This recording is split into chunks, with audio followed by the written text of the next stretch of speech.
Hello and welcome to another episode of the Whole People Group podcast. At Whole People, we recognise that organisational excellence is deeply intertwined with the well-being of its people.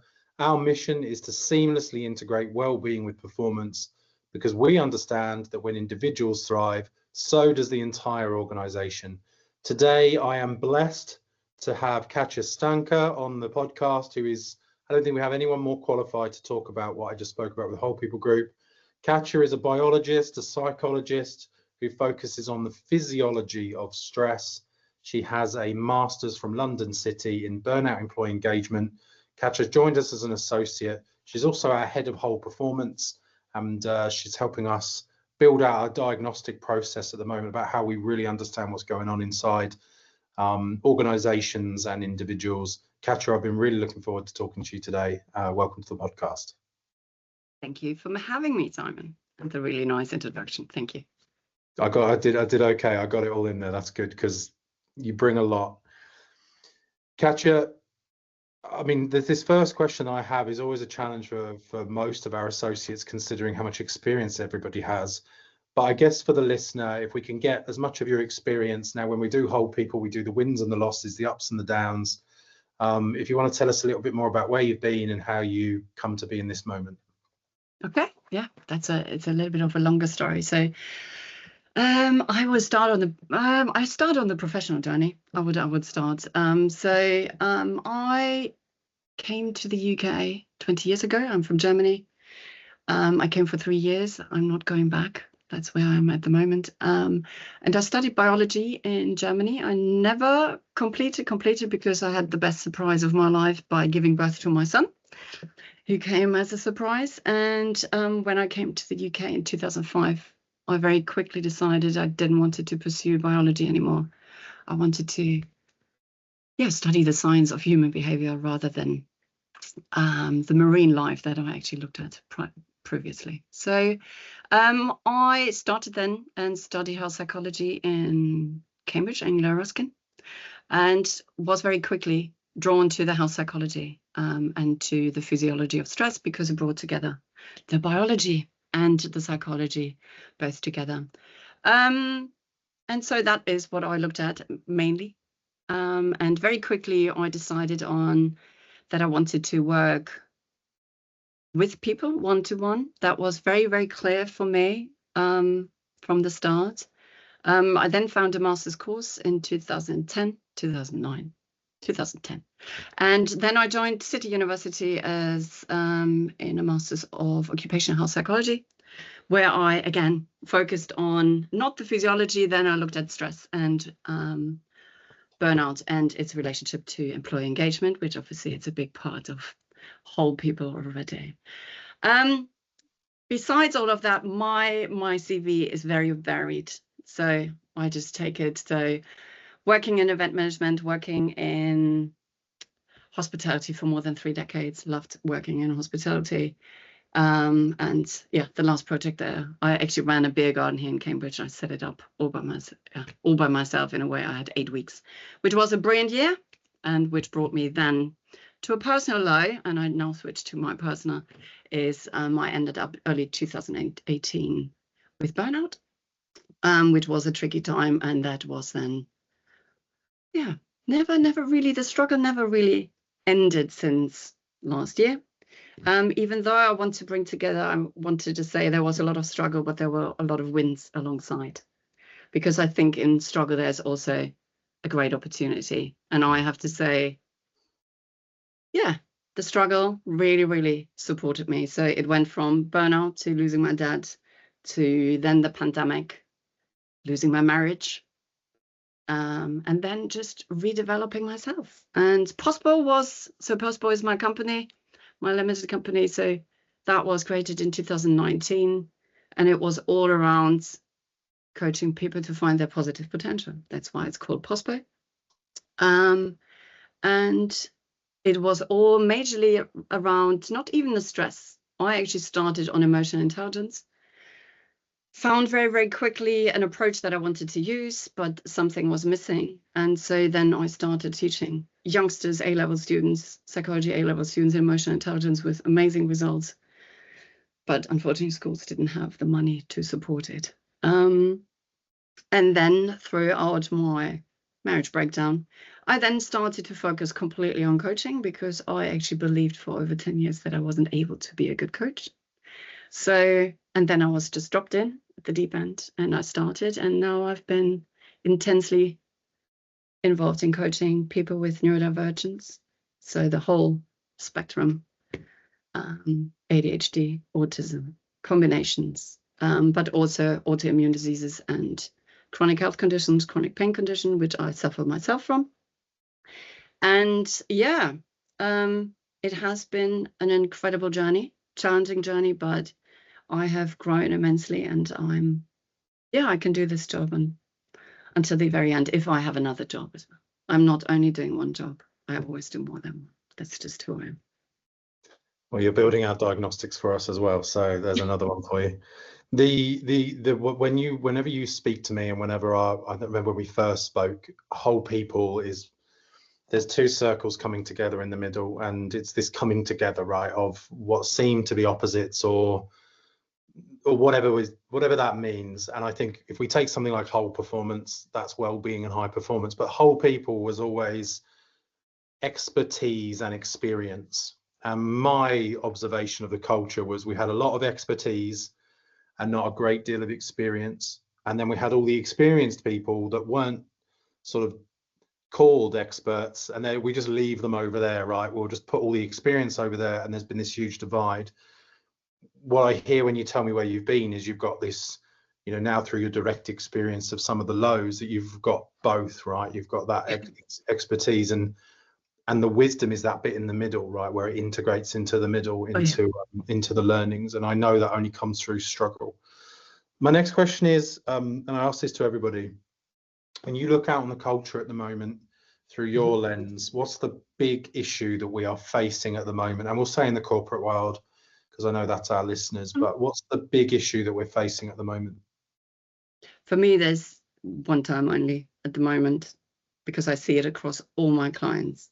Everywhere I look to is chronic stress. And for me, it's actually also the misunderstanding.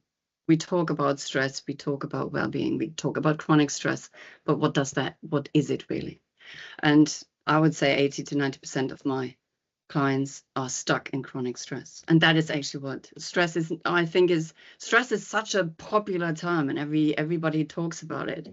In emotional intelligence, we differentiate that a lot, because stress is very different to being overwhelmed than we are going into the part of emotional literacy.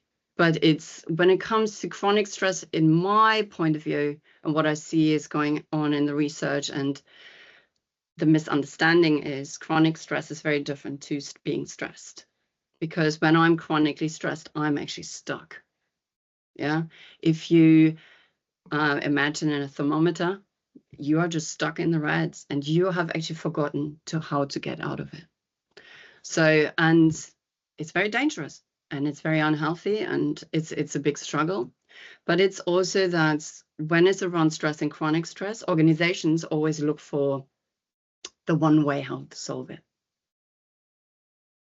But stress has different origins. Burnout has different origins, but our body just reacts in one way. There's only one physiological response, how our body reacts to threat.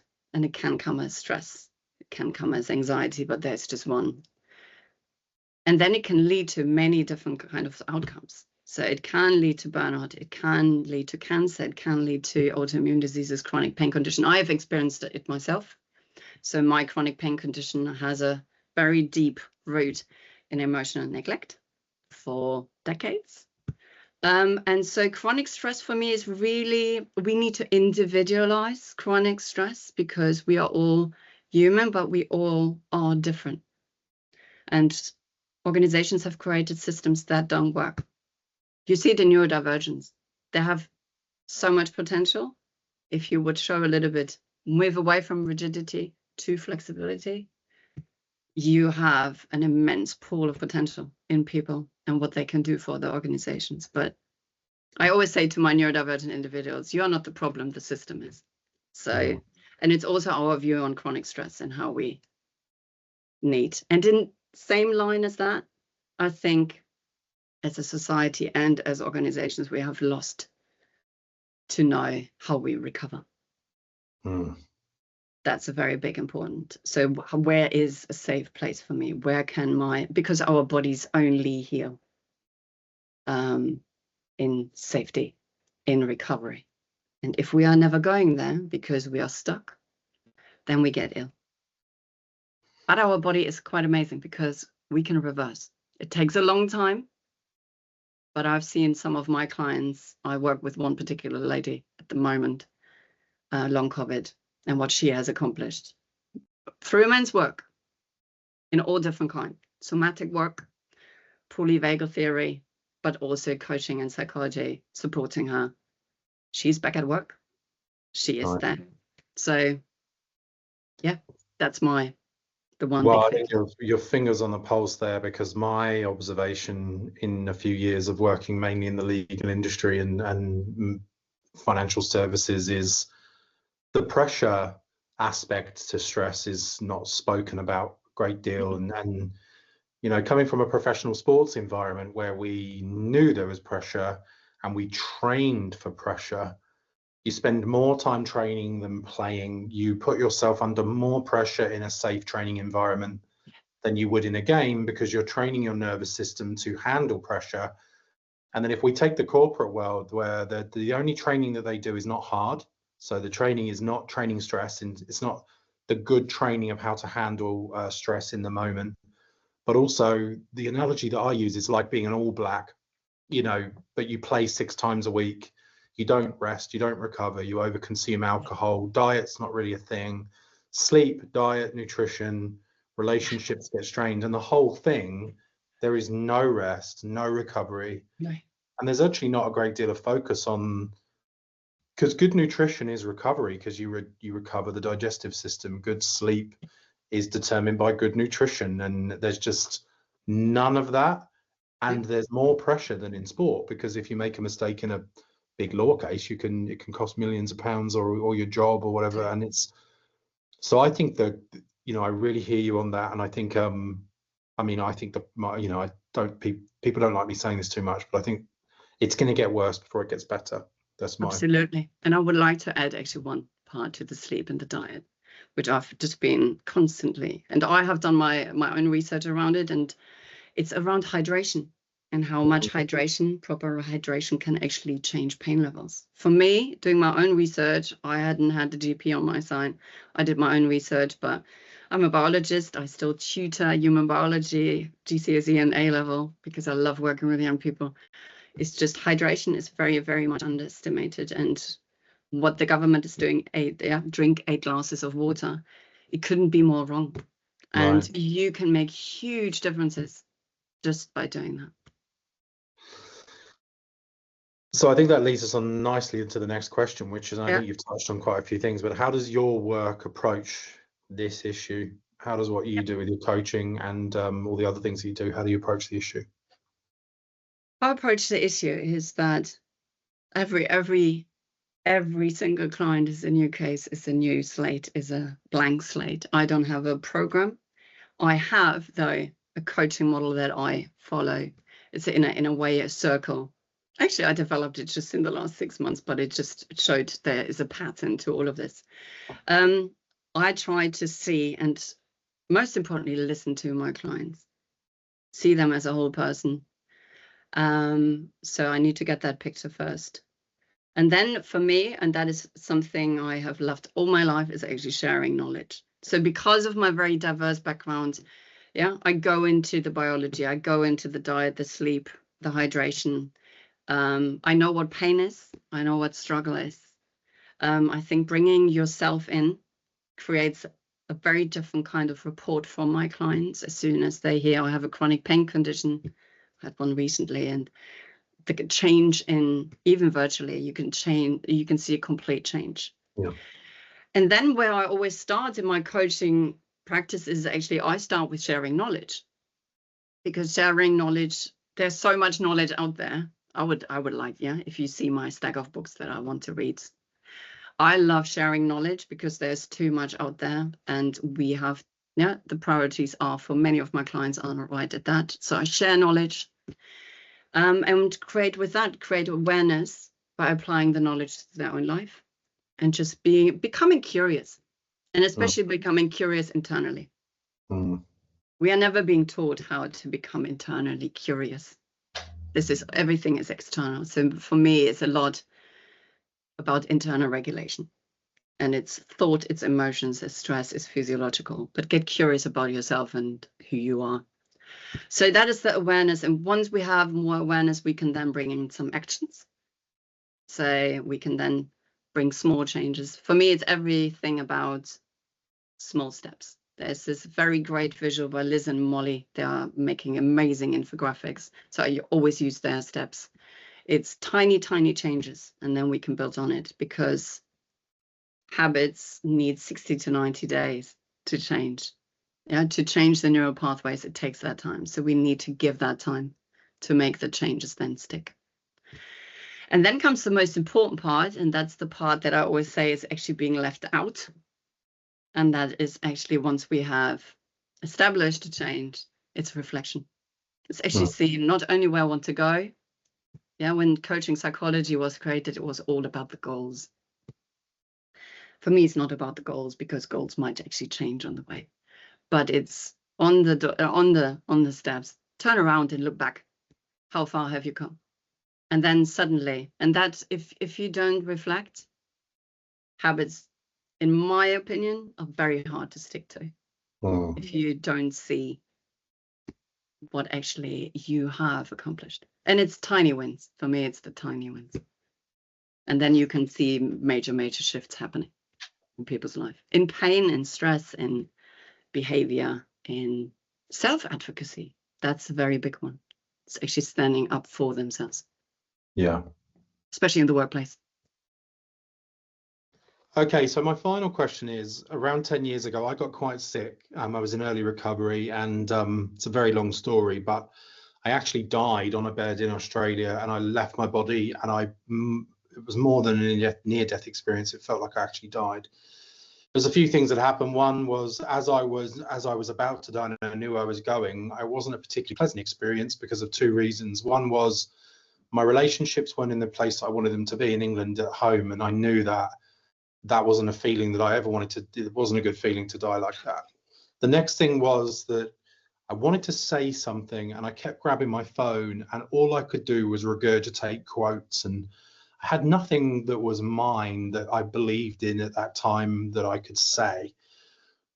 Long story short, I ended up leaving my body for quite a long time, and I was able to come back down with a new sense of gratitude and also an understanding. There's two things really. I'm going to repair my relationships. I'm going home, and I need to find out what it is I'm on this planet to say or do, and I need to find my voice. So my question is, and I know you've watched the podcast, this is the best way I could ask this question. You're about to die. This is Whole People Group. We tell the truth. You're definitely going to die one day, right? You pick up your phone and you're about to go, and you know you've got 15 seconds left, and you're on your own, and all there is you and your phone, and you get to leave a voicey. You get to leave a voice note with your dying words. What would they be? Be curious, love yourself, and just appreciate everything that you have on this earth in your life. That's possibly what I would say. And smile. Don't forget to smile. You died somewhere in between, so the bit was saying smile. Yeah. Katja, that's amazing, and I just wanted to thank you for spending that time with me. And I'm really excited to bring, together your expertise and your experience through your coaching, but also through the whole performance diagnostic. And we're going to be doing longer podcasts soon, and I've got a feeling we could talk for a very, very, very long time about chronic stress, everything. So I just want to say thank you. You're welcome. Thank you very much.